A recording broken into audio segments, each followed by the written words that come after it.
It's fair to say that Netflix has made some decisions in the past that could be considered as questionable. The Sandler deal, password sharing crackdown. However, it's our opinion that there is always a diamond in every rough. Is a full-on balls-out comedy that diamond? Find out as we attempt to prove to you that Game Over Man is not that bad.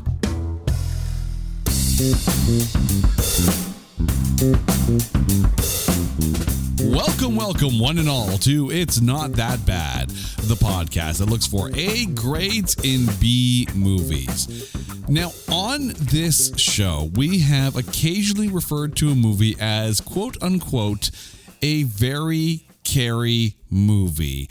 And I think this one might very well be the definition of a very Carey movie. But that can only mean one thing.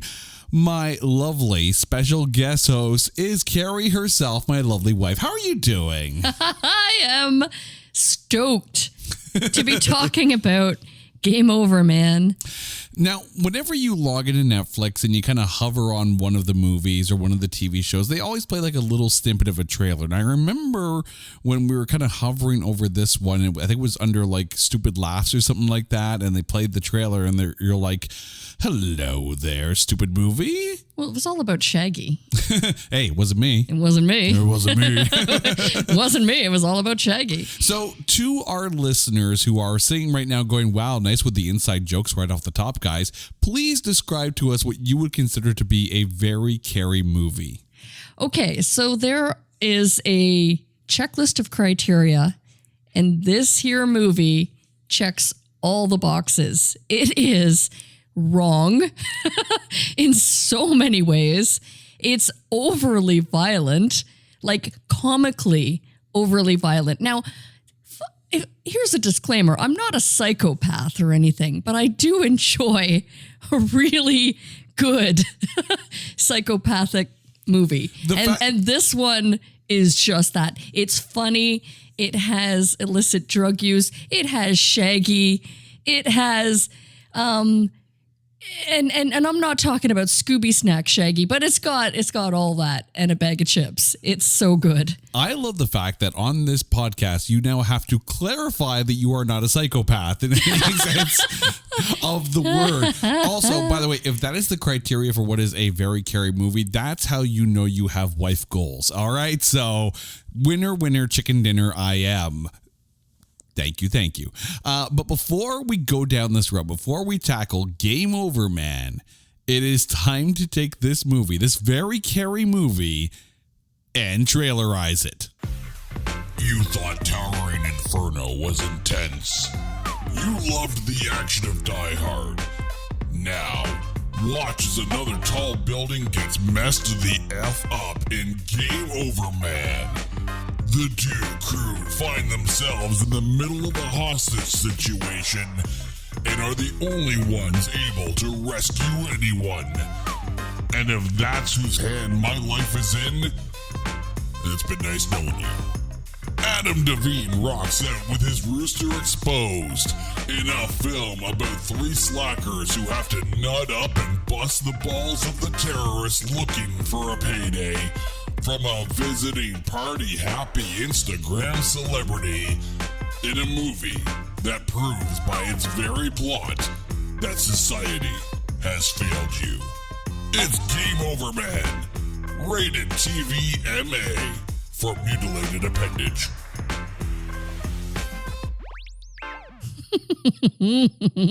Many mutilated appendages. Oh, God, where do we begin? Yeah. Everyone was numbered. Well, I mean, that was the... Okay. Full on disclosure here, spoilers like a mofo. We are going to spoil parts of this film. So if you happen to like completely dumb, fun comedy movies, go watch the film and then come back and listen to the rest of this episode. But if you're like, dear God, there's no way I'm clicking on that title, well, then stick around and enjoy the show. This film stars Adam Devine, Anders Holm, Blake Anderson, Aya Cash, Daniel Stern, Neil McDonough, Rona Mitra, Sam Richardson, Utkarsh Ambudkar, and Jamie Demetriou. Nicely done. I thought so. There are cameos too by Steve-O, Shaggy, Mark Cuban, Donald Faison, Action Bronson, Fred Armisen, and Jillian Bell, and a few others. The film is directed by Kyle Newacek, who is also the producer-director on Workaholics, of which he worked with Adam Devine, Anders Holm, and Blake Anderson on. The film was released March 28th, 2018, and had a budget of $27 million. It's a direct-to-Netflix movie, so there's no box office. However, believe it or not, there's an award here. Oh, There's a nomination, and it's not a Razzie. fascinating. This film was actually nominated for Outstanding Achievement in Sound Editing, Sound Effects, Foley, Music, Dialogue, and ADR for a non-theatrical feature film broadcast media. It lost to Extinction, which was also on Netflix. So, yeah, it actually got an award a legit award nomination. That's interesting because that was one thing that wasn't on my radar. I mean, maybe it was, but in the back of my mind, because the comedy was just reigning supreme. But. Right. The film, however, the reason why we're here, and aside from the fact that this is a very scary movie, is the critics. Over at Metacritic, this film has a Metascore of 32, and over at Rotten Tomatoes, the audience score is 47%. The tomatometer is 18. 18%. Yeah, which, what do the critics know anyway? I mean, clearly, this is not a film for the critics by any stretch of the imagination. No, here. it is not. But the thing is, though, obviously the main three guys were all in Workaholics together, so it kind of feels like a spinoff from that show. But are you surprised at the 47% audience score? You know what? I'm actually sitting here surprised and astonished that it's that high. There's at least 46 other people out there out of the 100 who've watched this movie that agree with me. And you know what? I'm here for it. Oh my God, this movie is just put your brain on vacation, put any sort of realism in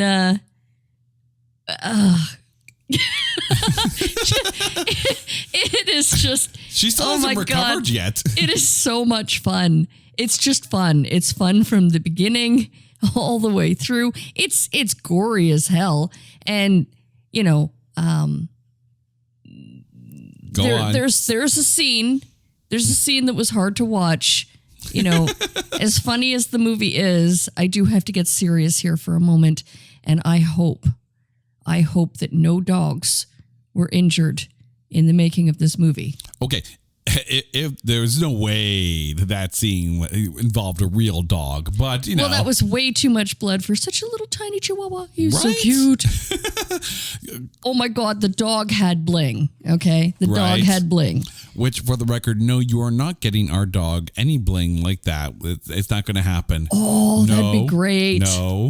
No. Big Flavor Flav. No. Can you picture it? Sadly, Like a huge yes. clock hanging from our That's dog's why, neck. and that's why I say no. No, that's But not right. Let's get to the breakdown of this film. We start with Adam Devine, who played Alex with 3 X's. Yeah, take a look at the name tag. There's 3 Triple X's. X. Right. So how is this completely wrong person for you? Oh my God.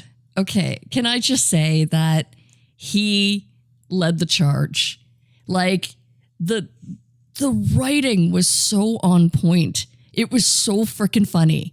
Like he would just go off and you're just literally sitting there like minutes later, like, like you can't help but laugh, right? It is so brilliantly funny and it's kind of one of those, like, it's one of those buddy movies that's kind of like, you kind of really feel bad for this dude.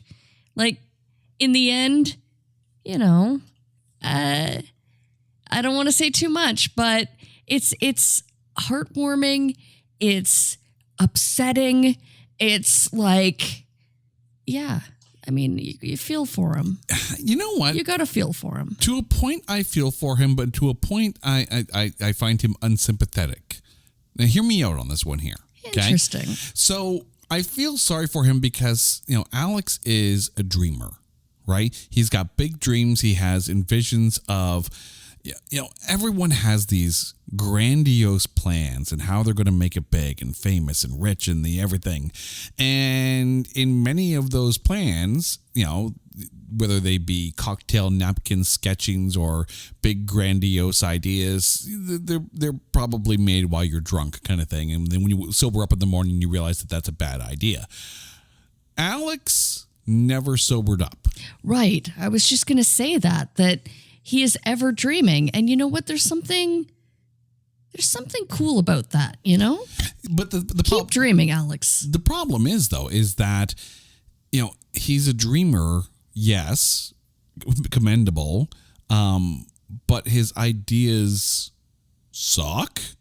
And no one seems to really have the heart to tell him honestly and like a friend that the ideas are not going to go anywhere. Tell me, though, it didn't work out in their favor. Oh, it worked out in their favor, but it's not necessarily that's... He has this big idea that he can pitch anything and make money, and the other two guys in the trio, the Do crew, are like really the brains behind the operation. He's basically the front man of the trio. And in that situation, I yes, he is a bit of a sympathetic character, but it's when reality starts to hit and he starts to see what the other two guys have been doing behind his back, that he sulks out and becomes a little prissy, a little prickly, and it's hard to feel sympathetic for him in those moments. But I also get that you also need to have him hit rock bottom so he can have that redemption arc. So no, but that was, you know what? That was him trying to process basically being left behind or being the third wheel of this trio. Well, I mean, Alex seems to me like someone who never really grew up. So it actually does make sense in hindsight that someone who never grew up is going to have, for lack of a better term, a tantrum when things don't go his way. If he never had the ability to or the opportunity to mature, and let's be honest, Alex is not a mature person, then yeah, the reaction does make sense. I just personally find it hard to find him sympathetic in that moment, but it's when reality kind of hits him. He is a never quit guy. It's just midway through, you question if you're going to like him at the end. No, you know what? I respectfully disagree. I think it was at that point that I felt the worst for him because he was so alone. His crew that he always thought had his back basically turned and went in their own direction. And he was alone at that point. I will say on Adam Devine's part, now talking about the actor and not the fictional character, this is a very unashamed performance, and kudos to him for like literally giving it his all and giving the audience his all, if you will. I'm just going to leave it at that. But I mean, that's the thing. It's kind of the Gilda Radner rule, taken to full extremes here. The Gilda Radner rule is kind of like, if you're going to fall, make it big, right? If you're going to have like that moment, like make sure you take down all the furniture with you when you fall down because that's funnier, right? Here, yes, it's to a much bigger Netflix allowed extreme, but he does go full out for the gag. And in that moment, there are moments in this film where you are laughing probably very inappropriately. But it is just so over the top. Right? Like the everything is so incredibly over the top.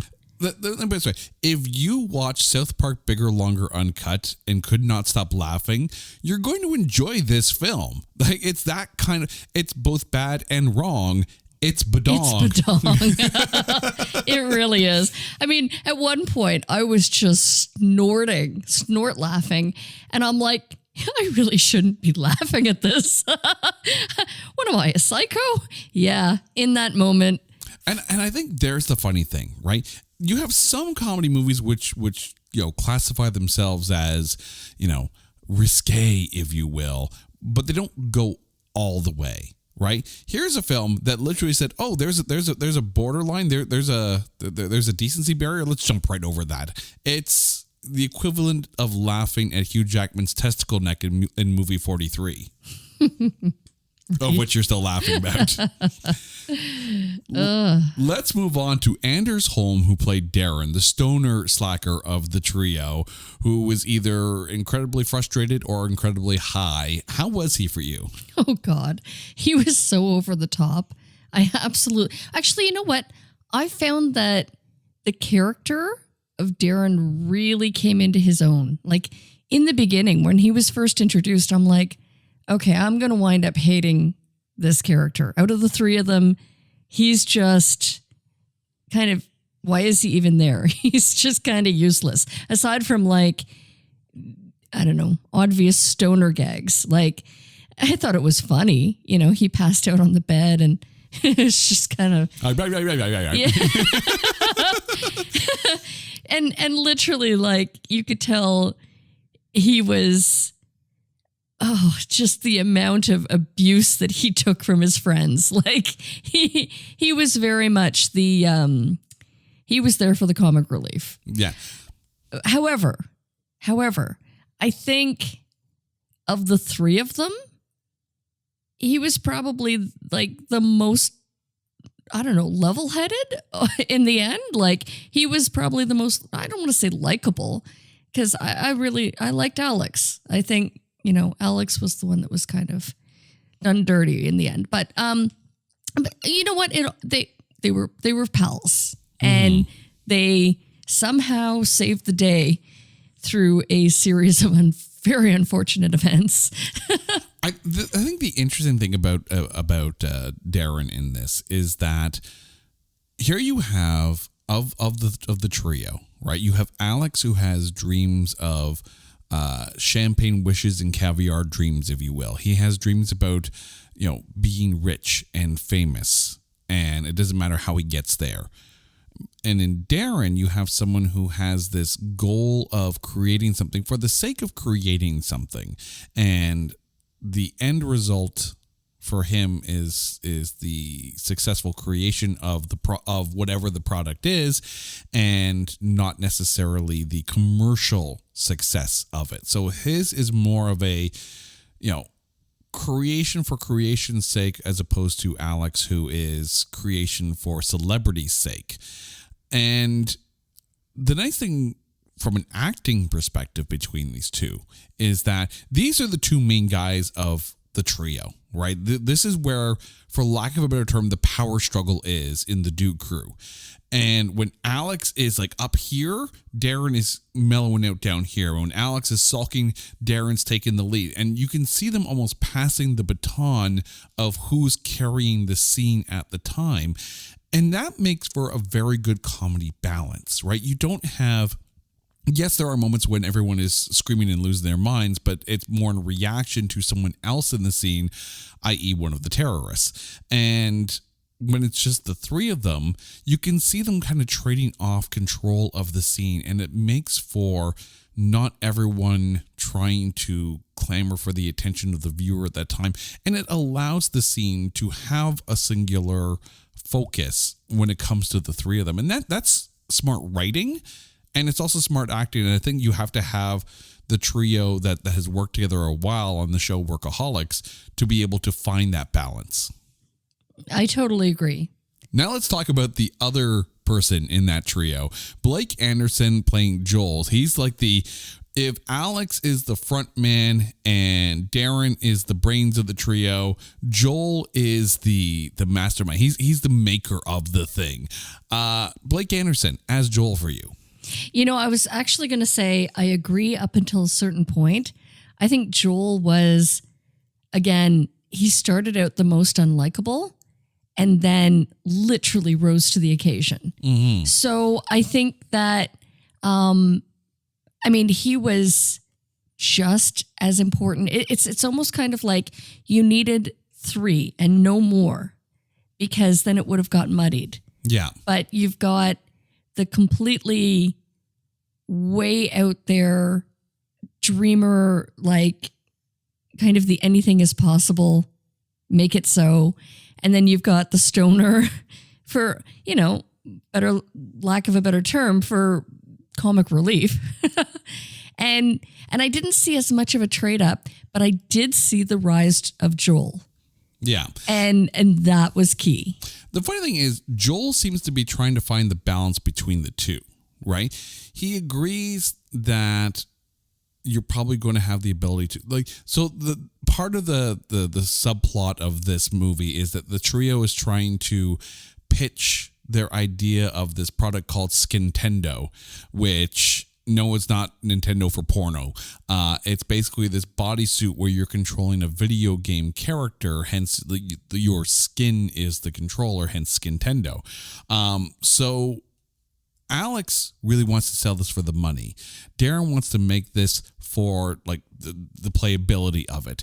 And Joel, as the middleman of the trio, he's trying to help Alex achieve the dream and help Darren achieve the creation of it. But the fact that Alex and Darren's motives are on different sides, you have Joel who's trying to go back and forth and really kind of ignoring himself. And it's when he puts himself up front and becomes himself, then that's when he does actually kind of step up. And I completely agree. But the thing is, though, you needed that ping pong ball between the two. Mm-hmm. And exactly. He was the perfect balance. He was the middleman very much. When like you said, one is rising and the other tends to falter, and one becomes more likable. You either like Alex or dislike him, and vice versa with Darren. But Joel is kind of even keel until he rises up, and it's that point where I'm kind of like, okay, he's chewing bubble gum and kicking ass, and he's all out of bubble gum. Right. Okay. I'm going to try this name again here, and if I mess it up, I do apologize. Utkarsh and Budkar as Bayawadi. I think I did okay. That was pretty good, actually. I hope I got that right. I'm glad you're doing it, not me.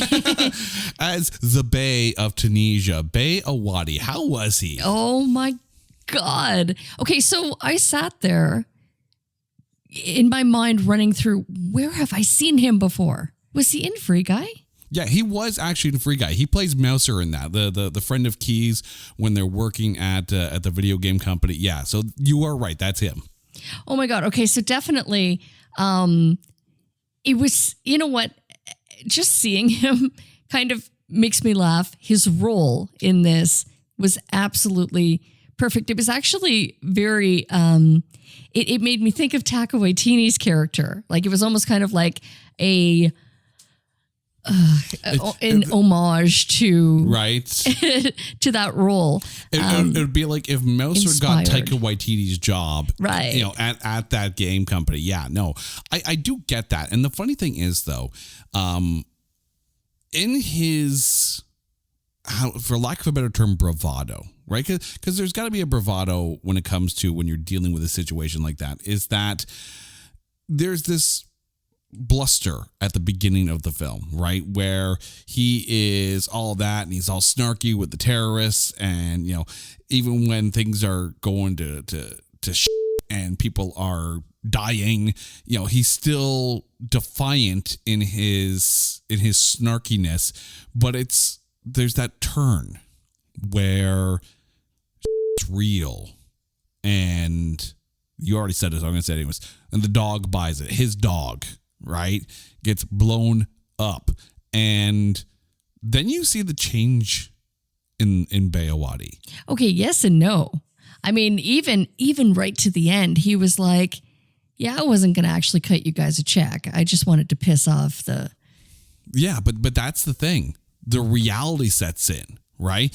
When he's at the party at the beginning, he's all like happy and stuff and trying to put on this public persona.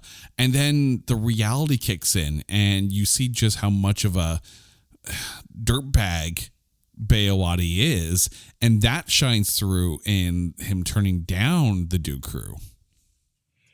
Which, is still astonishing because he actually saw the product in action. Yeah. I mean, damn, was that scene.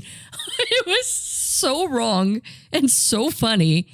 Oh my God. If you haven't seen this movie, please watch the movie. Inappropriate laughter will ensue. Inappropriate laughter. And I'm not a psycho, I swear.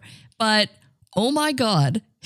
Just the scene with the Skintendo. Right. I'm not going to say too much, but holy watch this movie. It's so good. But it's interesting because, it's one of those movies where you want the heroes to have their, for lack of a better term, reward. I'm not going to say happy ending because with this movie that could mean anything. But, you want them to get their just rewards in the good way. And the fact that it doesn't come from Bayawati, it throws another curveball in here. It's not one of those, he was a good guy worth saving. It makes you question if everything they went through was worth it in the end. They do actually, still come out on the winning end of things, but it's a nice little curveball that shows that, everything that they went through and almost justifies the bad guy in this. So it's a smarter script than the dick and fart jokes are led to be up front to. Yeah, I just have to wonder, did they have the entire hotel reserved for this party, or where's the other residents? Right. Did they shut down the entire couple, right? Yeah, that's true. Oh my God. Speaking of the hotel, let's move on to Daniel Stern, who plays Mitch, the manager of the hotel. Not necessarily the Daniel Stern we're used to here. Oh my God. How, yeah. Right? Yeah. Yeah. No, I mean, here we have, Daniel Stern, like Home Alone. He's like Daniel a cockroach. Stern, How right? does he come back? Oh, he's so wrong. But the interesting thing is, again, this is one of those characters that justifies the existence of the main characters, right? When you take a look at the Duke crew and the they pull in the hotel rooms while they're supposedly house cleaning, they should not by any rights have a job at any hotel, yet they have this job. Mitch, being the manager, almost justifies these three maintaining employment. You got to wonder why anyone books into this hotel. I mean, the building looks nice, but yeah, no, it's, Mitch is, let's put this out on front. Mitch is a perv. Like a cockroach. He's a misogynistic perv. Bag. Right. And completely like he's one of the boys, or at least he likes to think he's one of the boys, and in that he's definitely not one of the boys, but tries to think he's one of the boys. And in doing so, he allows the Duke crew to keep their jobs and pass the blame on to Cassie. And it's What's hilarious that he treats Cassie like one of the boys. Yeah, and that's the thing. She is so hopeful for career advancement, and meanwhile these three are up for lack of a better term, survivability. With the number of drugs and things that they do in these hotel rooms. But I hear that there might be an opening for hotel manager. Quite possibly, yes. But to at the end, though, you might want to just leave. Yeah, just walk away. Just go apply at a Hilton or something. But that's the thing. He plays Mitch in such a skeezy way that anything that happens to Mitch, you're just like, yep, absolutely. Had that one coming. But since you mentioned her, let's talk about Aya Cash, who plays Cassie. I wish they gave her more to do in this. You know what, though? it was almost kind of like the Silent Bob rule, because every time she spoke, it was like, oh. Right? Yeah. But I mean, here's the thing. She is so eager and so by the book and so wants to, she wants to stand out, even though she's definitely not in the place where she's going to stand out. And then she gets, for lack of a better term, inspired almost directly or indirectly by Rona Mitra's Irma. When she walks by and says, you want respect, you take it, right? Because she's one of the terrorists and that's her personality. And you start to see that grow in Cassie, but we don't really see the mental, fulmination or culmination of understanding that saying, right? Slowly but surely through the film, she starts to assert herself until you get to the end where she full on asserts herself. But I really wish, because there is that weird dynamic between Irma, who's like almost on Cassie's side, even though she's, holding up the hotel and, threatening to kill everybody. Cassie, I wish there was more of that interplay. But then again, maybe I'm asking for too much subplot or B-plot in a movie with a whole ton of wobbly sausage. I think so. I think you're you're looking a little too deeply. However, I mean, I look at it differently. It was almost kind of like her character was so well played to be just so incredibly annoying and in everybody else's grill. Annoying yet mousy. Yeah, but you almost want to see, like, I wonder why the terrorists didn't take her out quickly, but I'm glad they didn't.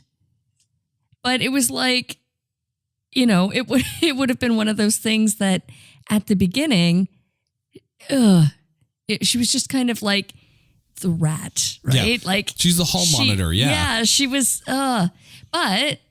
but oh my gosh. She's the little sister trying to tell on the big brother and hope that they get in trouble. Yeah, but when she did step it up, it was like, okay, you go, girl. Right? Yeah. Waving around the wobbly sausage. You got to watch the movie. That's all I'm going to say. Yeah. Rona Mitra, though, as Irma, the female assassin crew, amongst the terrorists kind of thing. And I like that there was that one-off line that she said to Cassie that kind of sparked Cassie's journey through the film, at least as far as her, rise to self-declaring her. It was empowering. It was empowerment. That's the word I'm looking for. See, English bad. Movie good, English bad. But how was Rona Mitra for you? She was scary. Oh my God. She was a tough broad in like the one female assassin out of like a van full of baddies, all men surrounded, and she was kick-ass. She could have she was leading the charge. I mean, really. And yet that turnaround where you could tell that she was just so hated, right? Yeah. I mean, oh my God. Everybody played their roles so good. She was so good at being so damn scary. And the funny thing is, like, Rona Mitra is a badass. Like, we're talking to an actress here who, when they did the one Underworld movie that didn't have Kate Beckinsale in it, who did they put in that place? They put Rona Mitra in there. There's a movie that I would love to cover down the road called Doomsday, and she's a badass in that film. She's a badass in this one too, but there's this moment where they end up in the drug cloud and they get all stoned and she's passed out and whatnot, and they start drawing dick pictures on her face kind of thing. And yet, even in the absurdity of having all this, Sharpie graffiti on her face, she's still a badass, but that makes it even funnier. There's one thing I want to point out, though, in this film, and it centers around the character of Donald. It's played by Sam Richardson. He's the tech guy on the crew that's taking over the hotel. There are undeniable comparisons to Die Hard with this film, right? This hotel is, for lack of a better term, Nakatomi Plaza, right? The motives are pretty much the same. They're looking for money kind of thing. But it's one of those things where rather than draw inspiration from Die Hard, if you will, and then pretend it's not there. Donald actually makes a joke that, yeah, I'm here because I'm like that black guy in Die Hard, even though I'm not. And yet the fact that they make fun of the joke actually makes the rest of the film funnier, because they put it out there on Front Street. Like, yeah, we get it. We're wobbly sausage Die Hard, and we're going to go full tilt into it. Yeah. You know what? I think I really liked. I don't know. I liked that scene where the trio, the bro crew, the dude crew, not the dude crew, the do crew. My apologies. Where they hold up in that room, and so they've got all these cameras, like watching what's going on, and it's kind of like that was really the pivotal moment where they formulated their plan, and it was so great. And then he finished the sandwich, didn't he? No, he died before he could finish the sandwich. No. But Alex was like picking at the sandwich after. Yes, he was. Yeah. It was like, oh my God, you don't steal a half-eaten sandwich. Well, the guy's dead. Ugh. I mean, he had one of the cooler deaths in the whole movie, but yeah. But again, it's one of those things where if you're going to draw comparisons because you are knowingly inspired by another film, and you're a comedy of this, caliber, quotation fingers, yeah, put it out there so no one can use it against you. If you embrace the criticism, then you can't be taken down by the criticism. And that, again, very smart writing. Like, I can't believe I'm saying this about this film, but it is actually a smartly written comedy in going to do what they are going to do. It really was. And I think that the celebrity appearances really, like everything from, who was that one blonde chick that, like, she literally had like 2 lines, and it was like, somebody themselves. Oh, I don't know who. That's Jillian Bell. Yeah. Oh my God, she was so funny. And so they escorted her out.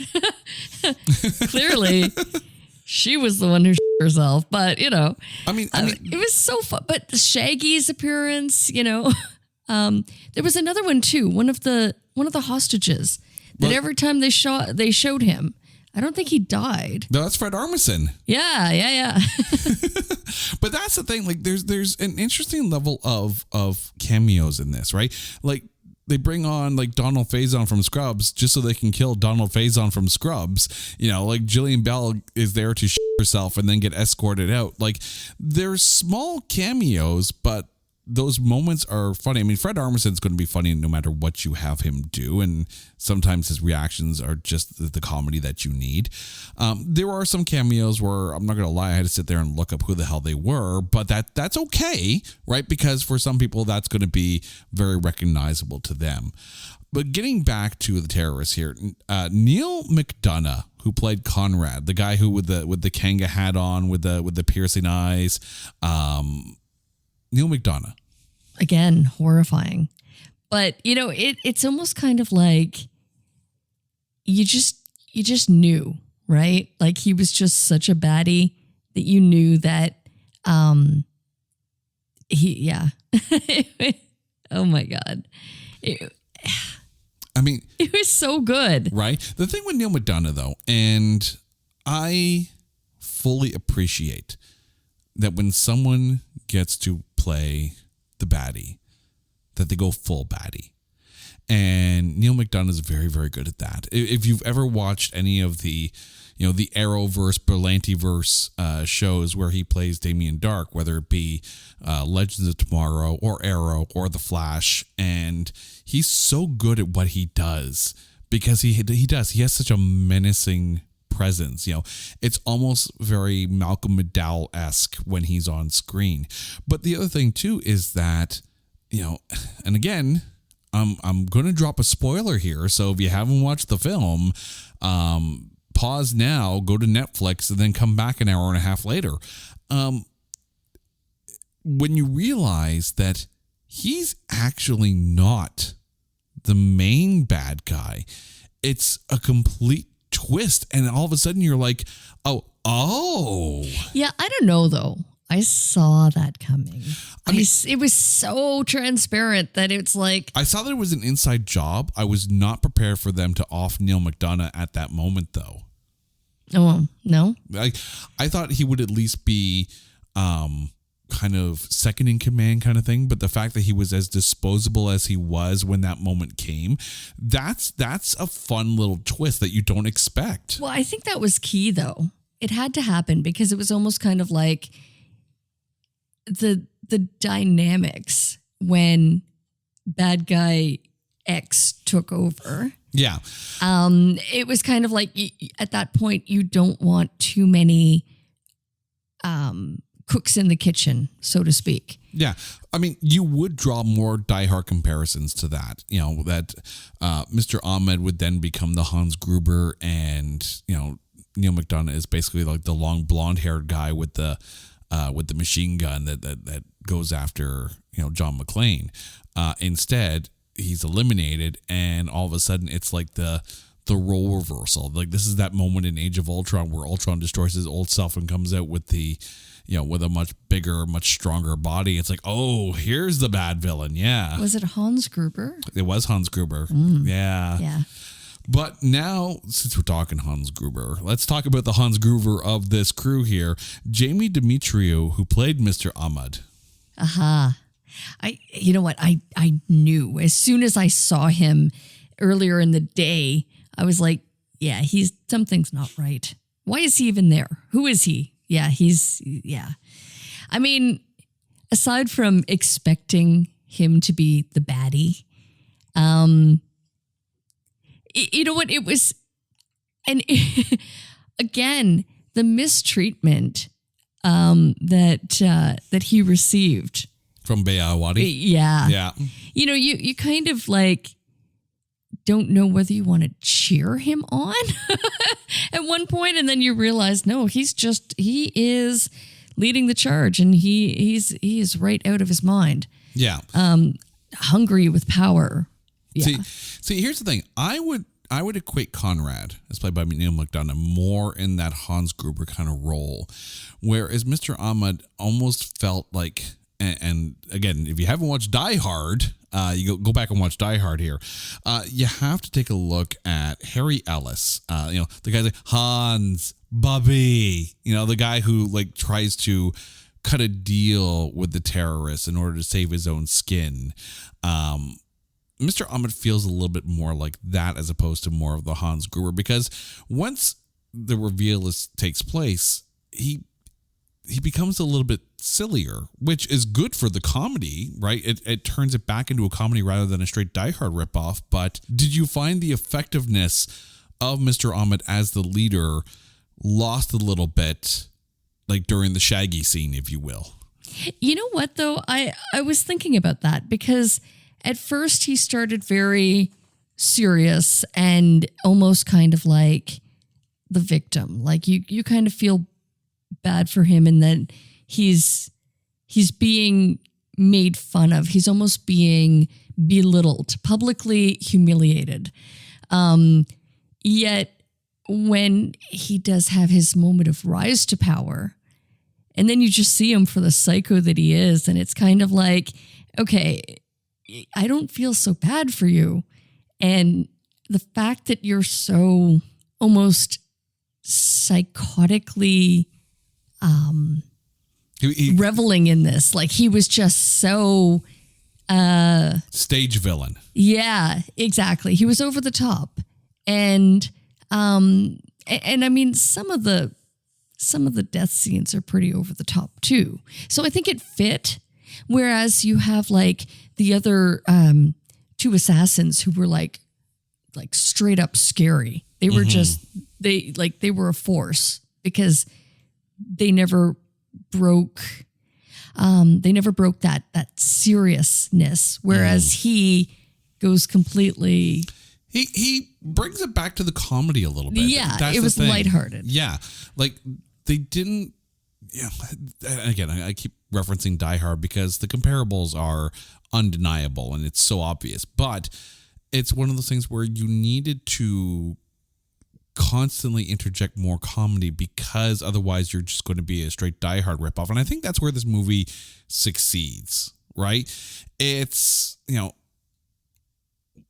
it's what Scream originally did for horror movies. It knew exactly what it was doing and yet did its own thing at the same time. Here, it knows exactly what it's doing. It knows that it's one of those, you know, Die Hard, The Raid, Redemption, like those Judge Dredd, the Carl Urban one. You know, it's everything in a tower. How do you get out of the tower? I kind of look at it more like Smokin' Aces, which we spoke about recently. Oh, and the Punk Crew. You need the tonic. Where they were like completely out there, like overly just having, it was almost like they were having fun with how evil they could be. Mm-hmm. The same thing here. You know, and then you've got like your like straight assassins, like the really scary, the guy who had the mask and then the female hit ladies, you know, who meant business. So it's kind of like almost that same dynamic, right? Mm-hmm. You have like the really scary ones who they just mean business and they're legit. They're like straight up psycho. And then you've got like almost the lightheartedness, like someone's just having way too much fun in their evil role. Yeah. And I don't know what's scarier. I mean, it's not like Heath Ledger Joker. I was going to say the Joker, right? Exactly. Because, you know, I found, if we're going to draw a Joker comparison, Mr. Ahmed is more of a Mark Hamill from Batman the Animated Series Joker as opposed to a Heath Ledger Joker. It's not even it's a Cesar Romero Joker, right? It's that kind of level of crazy. Or Jack Nicholson, just having fun with it. Yeah, Jack Nicholson to a point, but I think Cesar Romero was a bit more comedy than Jack Nicholson was. And that's, keep in mind too, that's the Adam West series, right? Mm-hmm. We've talked a lot about, you know, some of the comedy that's in this. And I'm not going to lie, it's a little on the crude side. You know, there's some scenes that, you know, if you're not ready for them, you're going to sit there and go, oh, this is funny. This is a what? Do you think this film in some of those moments goes too far, or is it, you know, should there almost be a disclaimer? It's like, you need to be in the right mind frame for this. I mean, maybe the fact that we watched this so late at night that I was already half sleepy and would laugh at anything. But I think most notably, an early scene when they're in the room and they're looking around and there's used rubbers everywhere. and you know, they're using that as part of their joke, right? But then the couple comes in and, you know, poor Darren is already like, stoned. He's passed out on the bed, practically like just doing what he can to keep breathing in Formulate the moment. Words, like really badly tripping. And just that moment of, you know, the couple could have been like, what the hell are you doing in the room? But the woman was like, is he okay? You know, that moment of like humanity in this messed up situation. Like, you come into a room, a hotel room, and there's three guys literally like swinging a used condom around. Like that's a bit invasive of privacy, I would dare say. But you know what? The fact that they were still like so concerned for Darren's health and safety. Full condom too. Yeah. Okay. But again, the crudeness of the humor. I mean, there were so many scenes, you know, with with Alex Daniel Stern. Yeah. I'm like, how did he come back? Here, put that on ice. Holy like, okay. There is so much wrong in this, but there's also, if you get past that, and look just that little bit deeper, there's a lot of humanity. I mean, I'm going to bring this comparable up.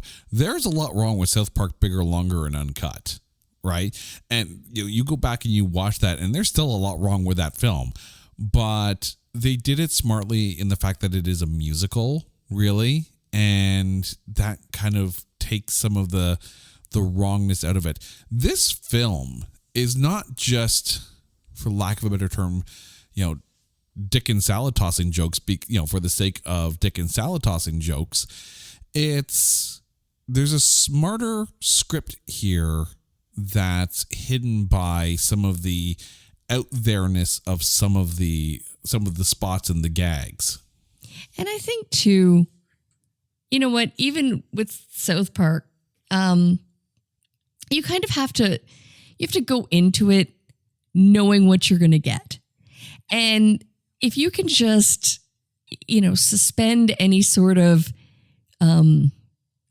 humility, humanity, and just kind of take it for what it is, that this is incredibly crude, incredibly out there, and you know what? Really just a fun ride for 2 hours. Yeah. To kind of like just accept it for what it is and just laugh along with the absurdity of it. I mean, full disclaimer here. If you are squeamish at all at the sight of blood, maybe don't watch this film. Okay, but it's so fake. Oh, no, it is so fake. I know, blood. But there are some people out there who are so squeamish at the sight of blood that even the fakest of blood can still trigger that kind of reaction. There are some scenes here. There are some kills in this where they are a little on the graphic side. They're played for comedy, but they are still on the graphic side of things. I don't know. I think the used condoms got me more than the blood and guts. Is that bad? Does that make me a psycho? well, you did start at the beginning of the show, trying to tell everyone that you're not a psychopath, and now you're sitting there going, "Blood, guts, yeah, no problem." But you spunk-filled condom, that's where I draw the line. It was okay. Had it been just like a rubber, but they made it look used. Like that was, to me, that was like, yeah. Although poor Darren. It is nice to see that Cameron Diaz's hair gel from There's Something About Mary is still being used as a movie prop. Right? But to the same token, as well, if you're prudish in any sense, right, maybe this isn't the film for you. Because there are some things that you sit there and go, oh, wasn't expecting that. Yeah, I can't believe they just showed that. Right? Of which now a lot of people are sitting there going, I need to go watch this film. And you know what? I'm going to say this. Don't look at the critic score. Like, this film is funny and wrong in kind of the right ways. And if you don't mind, a movie that kind of that sees the line and then jumps right over it, then this is going to be a good one for you. It doesn't just jump, it kind of high jumps. It does it with style. Oh, it pole vaults over that bar, right? But now it has come time. So, Carrie, who is... Now, you know what? No? I'm going to backtrack that one here. Before we go, and again, spoilers. At the end of the film, there's a graphic that says, "Game over, man overboard." Do you want a sequel to this film, or is this the kind of movie that it should be one and done? Oh my God, yes. Yes. Yes. Make it so. See, I don't know, because, again, this is me putting this out there. How do you top this film?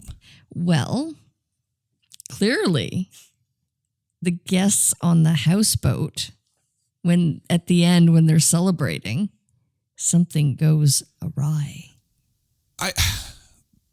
Okay. So I'm going to try to mentally manifest this, because I know you like this film and I'm sure you would love a sequel. So let me try and mentally manifest this for you here. And I'm just going to put this out there that if any of the Duke crew are listening, if Kyle Newacek is listening, here's where I sit here and pitch my idea to you, okay? So this film takes a lot of lead from Die Hard. And when we leave off, the Dew crew is on this party boat and they're celebrating, and then there's like a boat full of terrorists going after them.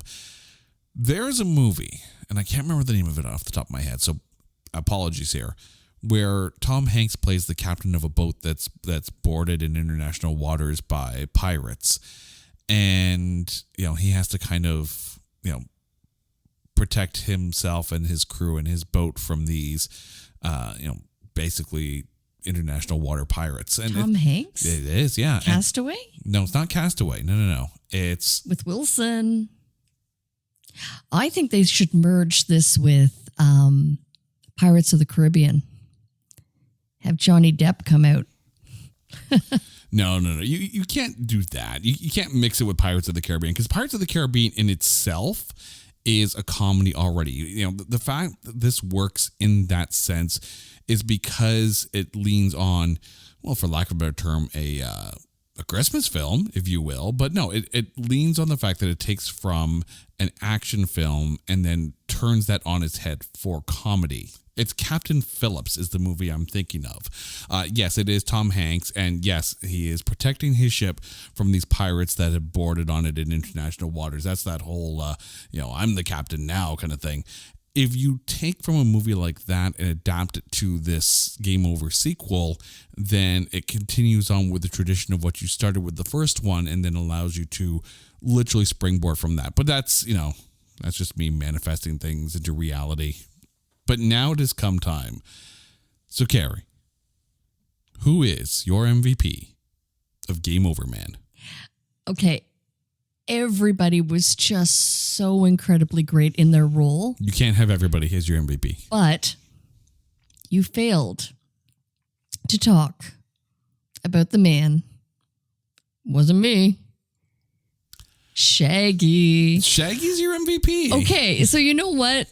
I have to say, though, I was so disappointed because the trailer made that scene, it hyped it up so much that as soon as I saw Shaggy, I was like, oh, here we are. We're at that scene. And it was a bit disappointing. But the fact that he was so under duress to sing It Wasn't Me. It was so poorly done that that made it funny, is that he just seemed to be so like as he's like almost spoken word singing his own lyrics. Yeah. I'm trying to now picture what It Wasn't Me would be like if done in the style of Leonard Cohen. Oh my God. Okay. So, and since you brought that up, right? So the trailer does show that scene. And if memory serves, when you're talking about a movie like Never Stop, Never Stopping, and you have Seal in the trailer and it kind of spoils that moment from that movie, cameos like that, and maybe this is just me, cameos like that, should they even be in the trailers, or should, production companies stop spoiling the goods and just let those reveals happen? I think in this case, it was actually more damaging that it was in the trailer, because it was the moment that I was waiting for. It hyped it up so much, but it was so different. Like, I was expecting the guys to bust into the song, break out into the song, and maybe even the hostages, or like a dance party to happen. And it so wasn't. It was just literally Shaggy singing under duress. Yeah. And really poorly. And it was, I think that's what made it so funny, is that it was just kind of like, it was brief. It was a brief appearance, and no doubt had to have cost the production a lot of money. Yeah, there's no Shaggy flash mob going on here. Okay. So how about you? For my MVP, I'm going with Anders Holm, who played Darren, the stoner of the trio. Interesting. Now, I did have shout-outs to Aya Cash, who played Cassie. I do wish they had more of her character in it, and we saw that developing a bit more, but that's asking for more B-plot in this film, when that might have detracted from the main where the attention needed to be. I disagree. I think that would have been unnecessary. That's what I'm saying. Like, I would have liked it more, but it also would have detracted from the film. So I agree that it was the right amount for the film's sake, but I wish they had developed that character more. If they do a sequel, I would love for Cassie to be like the business manager of the Do crew and trying to keep them in line. But again, that's trying to manifest that into destiny. But no, it's Anders Holm. And I say that because, and I recognize Alex is the mouthpiece of the Do crew, but after a while, he got to be a little bit on the annoying side. Not Adam Devine, because he played it as Alex needed to be played, but Alex annoyed me after a while. Darren was the one for me that I found had the better arc in the story. And he can play stoned really well. Is he okay? So, Carrie, thank you for picking this very Carrie movie for us to cover. And to you, our listeners, you guys know the drill. If there is a movie that you think is unfairly maligned, or it's just so bad that there's no way in heck that we can find anything good to say about it, hit us up on social media at NotThatBadCast, or go to our website at NotThatBadCast.com. While you're there, you can go to our Coming Soon page and check out some of the movies that we are going to be talking about in future episodes, and let us know your thoughts on those films. We absolutely love to hear from you guys. Until next time, Carrie, you are lovely. Listeners, you guys are lovely too. This is It's Not That Bad. Take care.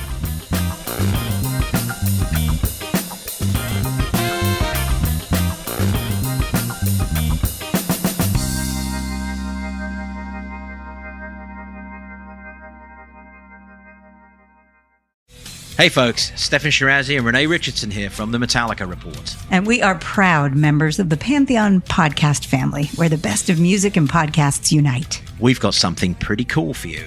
We're giving away an exclusive Metallica merch package worth over $250. That's a whole lot of Scary Guys, Skulls, M72, and other sought-after Metallica swag. And we've made it easy for you to win. Follow and share the Metallica Report, and you're in the game. Go to pantheonpodcast.com/Metallica, enter your email, and hit that button to be entered to win.